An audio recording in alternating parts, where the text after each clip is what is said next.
Hello, good people. Hello, and welcome back to another car conversation. Y'all know what time it is. It's still hot outside. So today I thought that I would respond to some of your comments, not necessarily any questions, just a bunch of comments. So I thought today I would respond to some of those.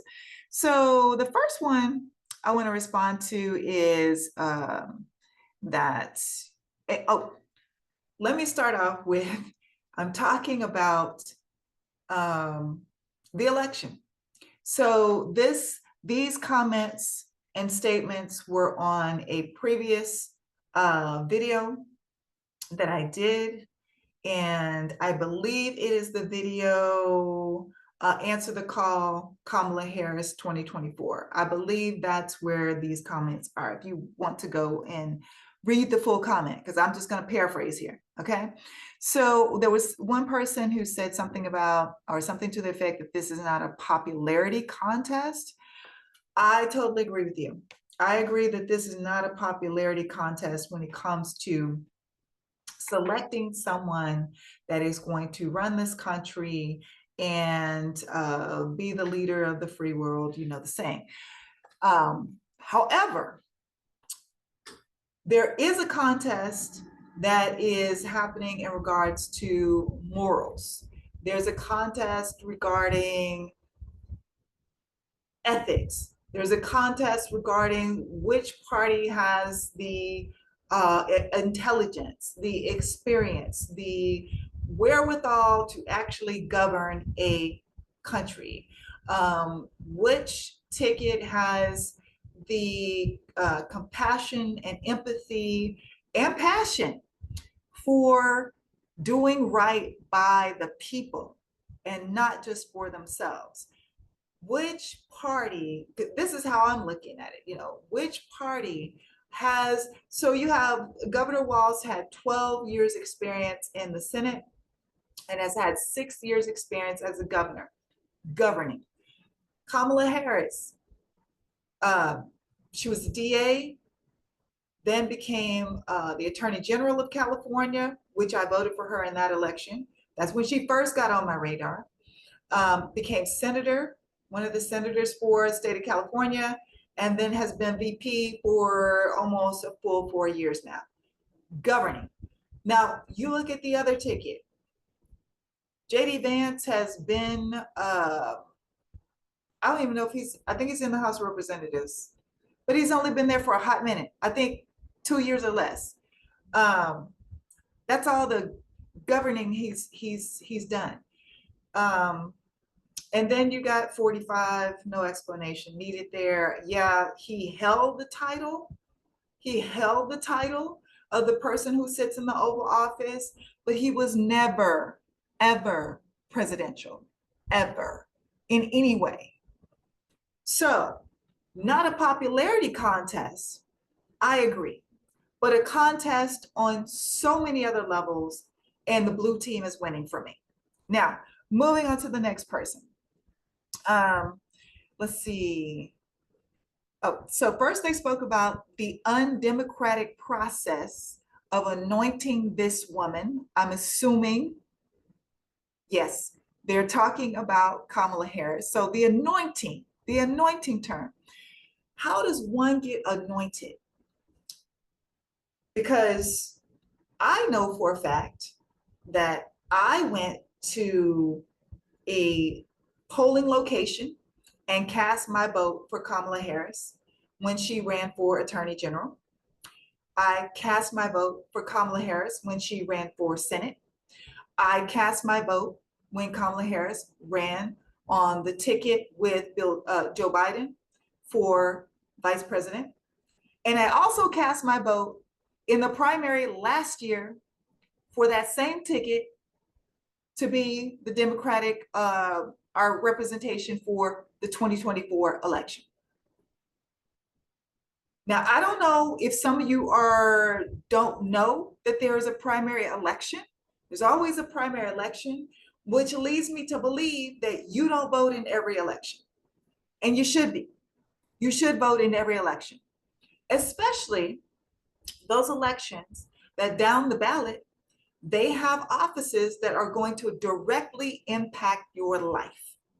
People are always so concerned about the top of the ticket, and you really should be paying attention to your local elections. So you should be voting in every election. And if you are, then you would know that there's an actual primary election.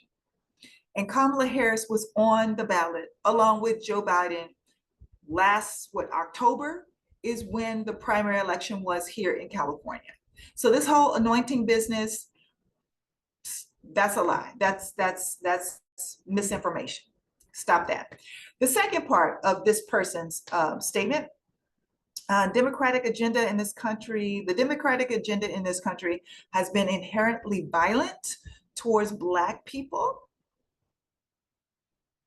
I'm going to need some case in point. I'm going to need some examples. I'm going to need some receipts because now if you're talking way back when, historically, when the parties were opposite, okay, but that's not how this question reads.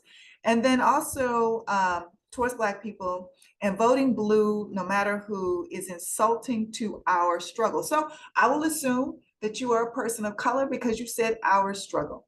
Okay, so voting blue, no matter who. First of all, let me cover the Black part of it. I just want to make sure and make this clear that I personally don't just vote for a person who is because they're Black. I would never vote for a Tim Scott. I would never vote for a Byron Donalds. I would never vote for that dude that's running for governor in North Carolina that's talking about, we need to start taking people out. I would never vote for the guy who just ran for attorney general in Kentucky, who was trying to bury the Breonna Taylor case. Black man, I would never vote for him. I can't think of any women who I found their views and their where they stood on issues repulsive, but any woman of color that aligns with that, I wouldn't vote for Nikki Haley. I would not vote for Nikki Haley. I'm trying to think of any other women of color that, yeah. So the whole just voting for Black people thing, that's not a thing for me. I'll just say that. Also, the whole party thing, I consider myself to be more progressive. In the 2019 primary election, I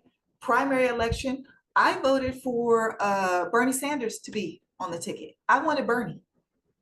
So I'm more progressive. I'm a rip the Band-Aid off type of girl. I'm like, let's get stuff done for the people type of girl. All this middle of the ground and hemming and hawing and going back and forth and trying to appease everybody, that's not necessarily where I stand. So Bernie Sanders, I voted for in that primary. Here recently on our ticket for California to replace, to fill Feinstein's seat, we had Adam Schiff, we had Barbara Lee, and we had Katie Porter on the ballot in the primary election to move towards, to be on the ballot in the main election. Adam Schiff is going to be on the ballot in November. I voted for Katie Porter. So there's that. And here's what I want to also say to you. When Kamala Harris got on my radar, I actually watched a debate between her and her opponent for attorney general. I watched that debate and I was like, this woman is on fire. It wasn't a matter of, because we have a lot more connections than I'm going to discuss here, but it wasn't about any of those connections and it wasn't about skin color. It was, this woman is on fire and she knew her shit. That's why I voted for her. Katie Porter is the same thing. If you don't know who Katie Porter is, check out Katie Porter. So Katie Porter will pull up to the meetings with her smart board. She will break everything down and she breaks the people down. So that's why I love Katie Porter. That's why I voted for Katie Porter. Unfortunately, she didn't make it to the primary. So this whole notion of whomever this person was, you know, me promoting a person just because they're Black and just because they're on the Democratic ticket. That is not the case for me. I am a universal lunch type of girl, universal pre-K, universal healthcare. I'm progressive. So right now, what I have to work with, this is as progressive a ticket as I have to work with. So that's where I am. Now, to the other part of what this person was saying or trying to imply, I want to break that down too. So as a woman, I'm voting for the team or the ticket that wants to provide or maintain my ability, my freedom to have access to reproductive care, for me to have the freedom to make decisions about my own body, bodily autonomy, to make decisions as to whether or not I want to take contraceptives, to make decisions about whether or not if I wanted to have another child and I wanted to go the IVF route, I'd have that available to me, because this party believes in maintaining all of that access for women, women's rights, women's freedom. So that's why I'm voting the way that I'm voting. As a survivor of domestic violence, I'm voting for the ticket that would not try to force me to stay in the abusive relationship or marriage that I was in for 8 years. I'm voting for the party that believes in women having the freedom to choose whether or not they want to stay in a broken, unhealthy, abusive relationship. That is not the other ticket. That's the blue ticket. That's the Democratic Party. As a survivor of rape, I am voting for the party that, just like I was at the age of 17, that is in favor of those young girls or women of any age who has this horrific thing happen to them, being able to decide what next steps they want to take in regards to their bodies. If they were to get pregnant, which thank God I did not, but this is what I was contemplating at age 17.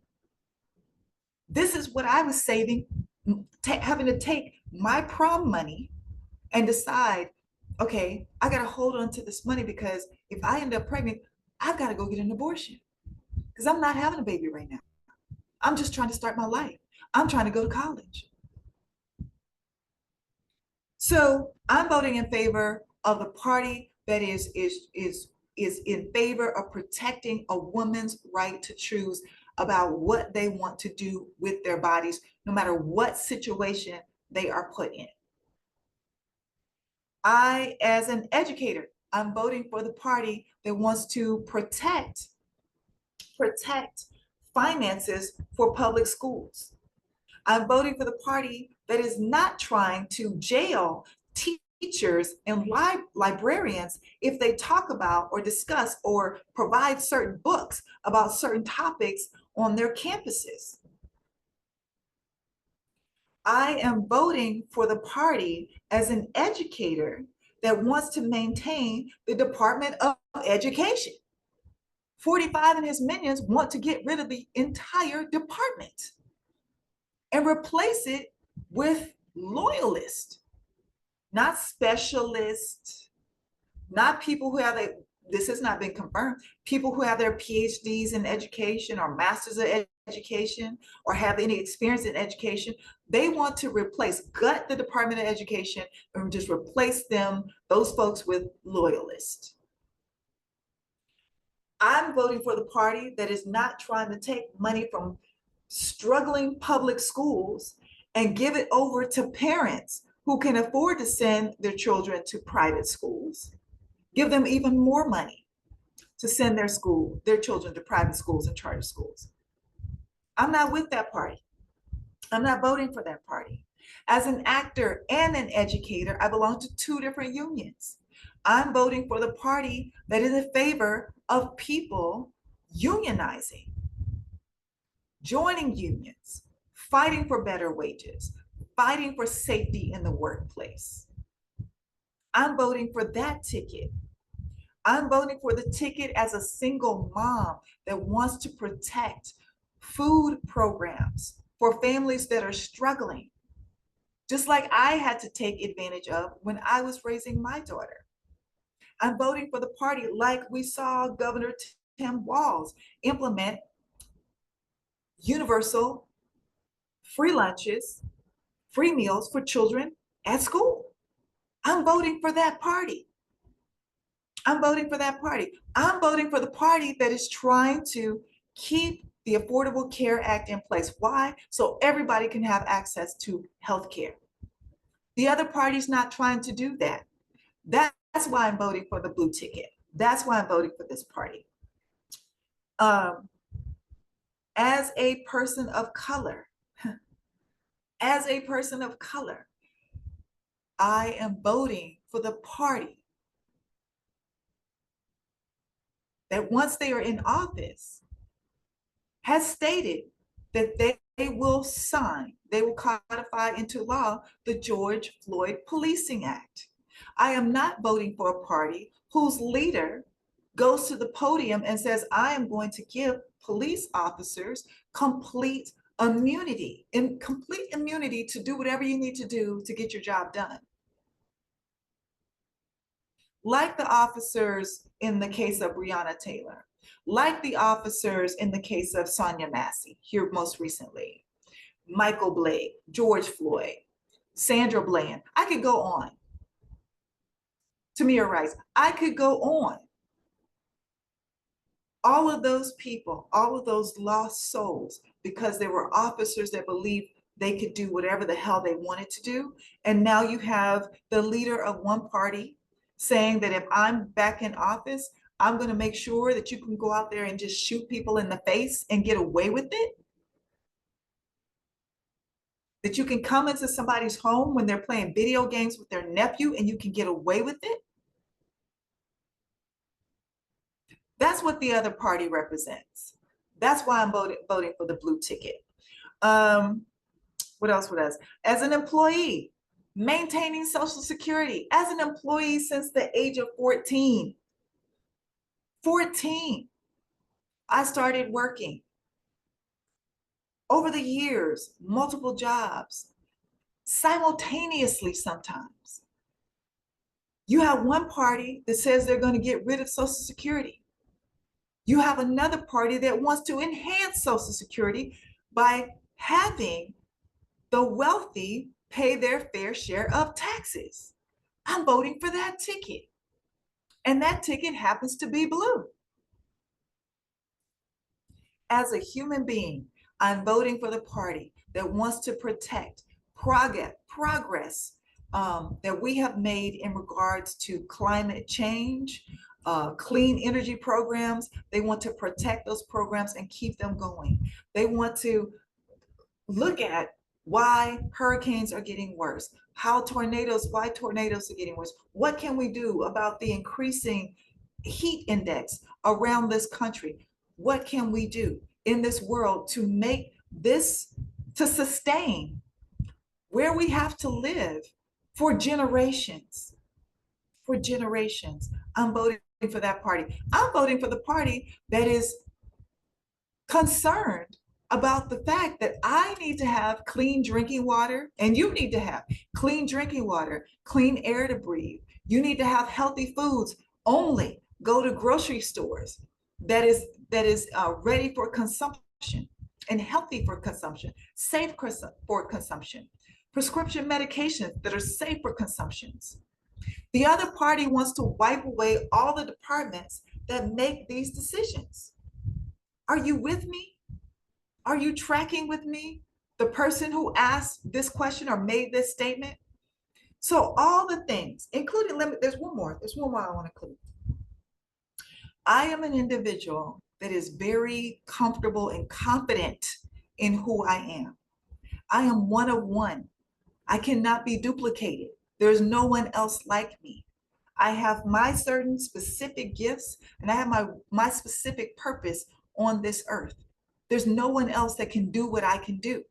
And maybe if you believe that, and maybe if others believe that, they wouldn't be so concerned. They wouldn't be so easily fear-mongered about other people coming to this country. But you don't. And that's why some of you live in fear. So I'm not bothered by people coming to this country for better life for themselves or for their children or for the next generation. I'm not moved by that. Nobody can take anything away from me. That's mine. Whether you're talking about a job, a space I'm supposed to be in, a person I'm supposed to meet, money I'm supposed to make, nobody can take that away from me. So I'm voting for the party that's looking towards the future with hope and energy and happiness and is about bringing us all back together. One team, one fight. That's who I'm voting for. And guess what, person who wrote that statement? All of those qualities, all those things that I list that address me as a woman, as a survivor, as a single mom, as an employee, as an actor, as an educator, as just a simple human being, and as a fearless person, as a fearless individual, all those happen to be on the blue ticket. They happen to address everything that aligns with my needs. And that's why I say vote blue up and down the ticket. But you know what? You vote for your own interest.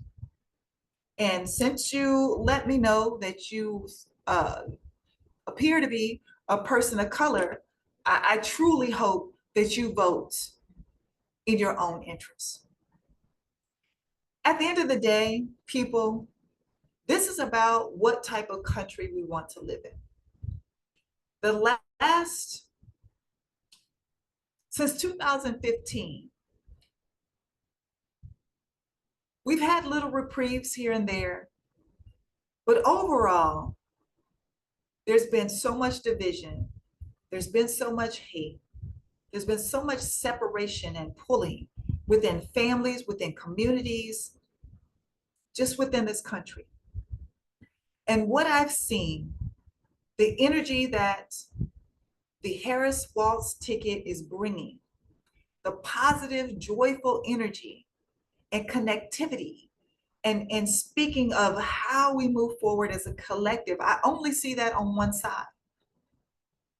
Now, if you're seeing something else, bring me some receipts.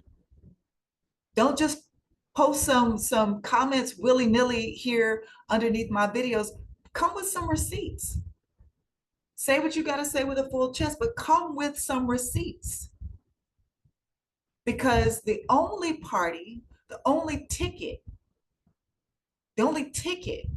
that I see that aligns with my needs, my personal beliefs, my moral compass, my personal ideology, level of intelligence, level of compassion, and for people, there's only one. There's only one, and that's the Harris Waltz ticket. So Harris Waltz 2024, November 5th. Remember everything I just said in November. If you need to, if you still are not going to read Project 2025 for yourself, I know that was another comment. And I've said repeatedly, it's online. Read it for yourself. But I gave you a fraction, just a fraction of what is covered in a different video. So if you're going to ask me about Project 2025, at least take the time to watch the other video that I've already posted about Project 2025. So folks, stay joyful, stay motivated, stay mobilized, stay galvanized, pull some people in with you, and let's go. Let's go. Let's get Harris and Waltz in office so we can continue to move forward as a country, as a collective, in joyous cohesiveness on one page as one team, and move forward. That's it. That's it. That's all I got to say about this. I do appreciate your comments, though. I appreciate everyone who has liked the page. Please continue to like, share, comment. And yeah, I'll do this again.